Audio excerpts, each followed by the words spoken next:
اعوذ باللہ من الشیطان الرجیم بسم اللہ الرحمن الرحیم اللہم صلی علی محمد و آل محمد وعجل فرج آل محمد۔ میرے تمام سننے اور دیکھنے والے مومنین اور مومنات کو میرے چینل ناطق قرآن کی جانب سے السلام علیکم۔ تقلید کے موضوع پر میرا دوسرا کلپ، پہلے موضوع میں اس چیز کی وضاحت کرنے کی کوشش کی گئی کہ تقلید ہوتی کیا ہے اور تقلید کرنی کیوں چاہیے۔ تو اس سے یہ سوال پیدا ہوا کہ تقلید کس کی کریں، تقلید کس کی کریں، یہ کیوں بات ذہن میں آئی؟ کیونکہ ہمارے معاشرے میں ایک بہت بڑا طبقہ ایسا رہتا ہے جس کا نظریہ یہ ہے کہ تقلید ہم کریں گے تو فقط امام زمانہ کی کریں گے، جب امام آئیں گے تو ان کی تقلید کریں گے، ورنہ کسی اور کی تقلید ہم نہیں کر سکتے، کسی اور کی تقلید میں ہم نہیں رہ سکتے۔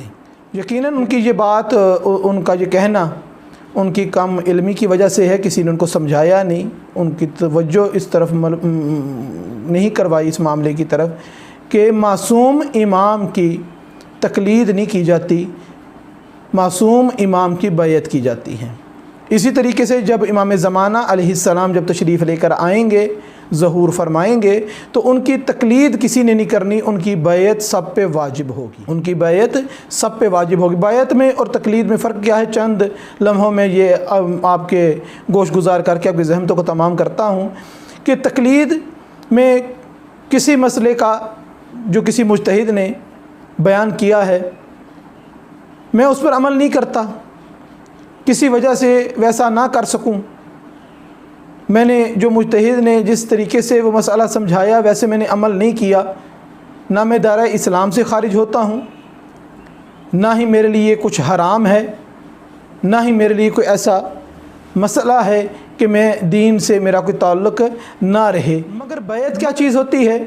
بیعت کا لفظ جو ہے وہ نکلا ہے بیع سے۔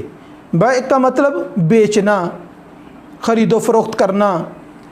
جب ہم کسی امام کے ہاتھ پر بیعت کریں گے نا، تو ہم نے اس کی تقلید نہیں کی کہ وہ مسئلے بیان کرے گا اور ہم اس کے مطابق عمل کرتے جائیں گے، ہم نے اپنا جان مال سب کچھ، اپنی اولاد اور اپنے والدین سب کچھ اس کے ہاتھ پر بیچ دی ہے جس کی بیعت کی ہے۔ یہ بیعت کیسے سمجھ آئے گی؟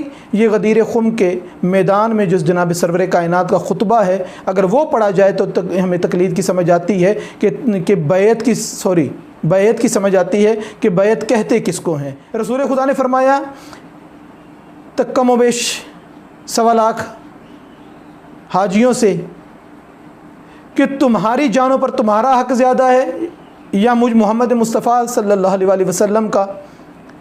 تو سب نے کہا یا رسول اللہ آپ کا۔ کہا تمہارے مال پر؟ کہا آپ کا۔ سرکار نے فرمایا کہ تمہارے ماں باپ پر؟ سب نے کہا آپ کا۔ کہا تمہاری اولاد پر؟ سب نے کہا آپ کا۔ جب یہ سب اقرار لے لیے نا، تب جناب سرور کائنات نے فرمایا کہ جب تمہارے ماں باپ پر، تمہاری اولاد پر، تمہارے جان پر، تمہارے مال پر میرا حق تم سے زیادہ ہے تو جان لو جو مجھے مولا کہتا ہے، مجھے مولا مانتا ہے، میرے فوراً بعد اس کا مولا علی ہے۔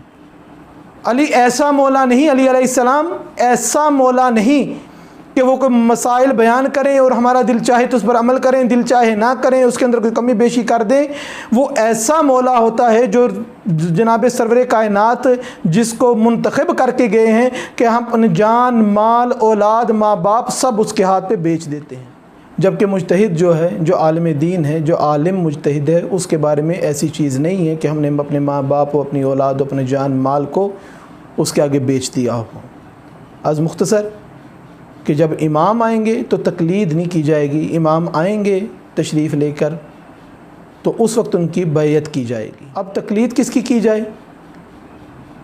جس طریقے سے ہم اپنے معاشرے میں دیکھتے ہیں کہ کسی بھی شعبے میں جب ہم کام پڑتا ہے، وہ ڈاکٹر والا شعبہ ہو، انجینئر کا شعبہ ہو، وہ کسی مزدور کا شعبہ ہو، مستری کا شعبہ ہو، بلڈنگ کے ریلیٹڈ ہو، ہم ایسی بس گھر سے نکل کے کسی طرف نہیں چلے جاتے، ہم اس کی تحقیق کرتے ہیں کہ ہم نے اگر چیک اپ کروانا ہے تو کس سے کروائیں، بلڈنگ بنوانی ہے تو کس سے بنوائیں، ہم نے اپنی کار وغیرہ کو ٹھیک کروانا ہے تو کس سے کروائیں۔ اچھی طریقے سے تحقیق کرنے کے بعد جب ہمارے سب اطراف سے ہمیں مشورے ملتے ہیں کہ بہترین کون ہے تو ہم اس سے رجوع کرتے ہیں اپنی مشکل کے حل کے لیے۔ اسی طریقے سے جب دین کا مسئلہ بھی پیش آئے تو دیکھو کہ سب سے بہترین عالم کون ہے، زیادہ عالم کون ہے۔ اب عالم ہونے کا کیسے پتہ لگے گا؟ میں کیسے کسی کو جج کروں کہ کوئی عالم ہے کہ نہیں ہے؟ تو اس کے لیے ایک کمیٹی بنی ہوئی ہے جسے اہل خبرہ کی کمیٹی کہا جاتا ہے، اور وہ اعلان کرتی ہے کسی کے مجتہد ہونے کا، اس کے مختلف طریقے سے امتحانات لے کر اس کو پرکھ کر اور اعلان کیا جاتا ہے مجتہد کا۔ اور مجتہد عالم کس طریقے سے مانا جائے؟ کوئی دو عادل شخص جو ہیں وہ بھی اگر یہ کہہ دیں کہ یہ عالم ہے تو ہم اس پہ بھی مان سکتے ہیں، اس مجتہد کی تقلید بھی کر سکتے ہیں، اور خود بھی دیکھ سکتے ہیں علمی قابلیت میں کس کا زیادہ نام ہے، کس کی زیادہ شہرت ہے، اس کی ہم تقلید کر سکتے ہیں۔ پروردگار سے دعا ہے کہ پروردگار ہم کو حق اور سچ کو سمجھنے اور اس پر چلنے کی توفیق عطا فرمائے۔ وما علینا الا البلاغ المبین۔